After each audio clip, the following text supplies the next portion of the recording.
think the real reason I got interested in astrophysics was to understand the Big Bang. That was the first really profound question that I realized was answerable, at least in principle, through mathematics and through scientific observations and that kind of discovery. And that you could sit there with your pen and paper and then bring it to an observer and say, these are the list of possibilities that we've predicted for the universe. And can you discriminate what's true from what's not true by actually looking at the cosmos?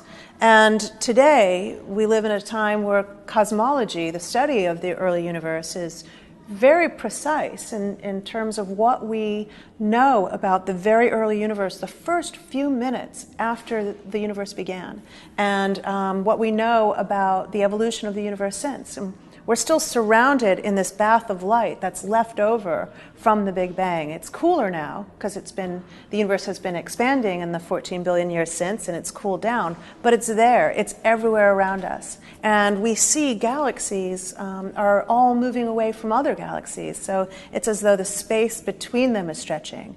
And that's evidence that the universe continues to expand after the initial Big Bang.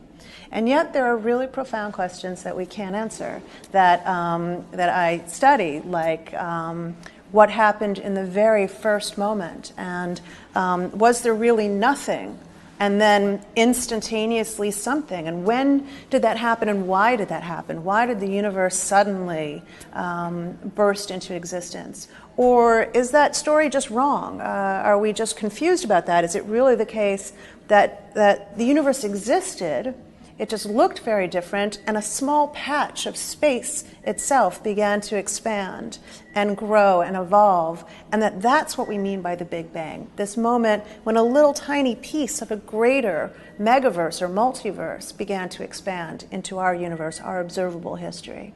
And so these are deep questions that we're still wrestling with.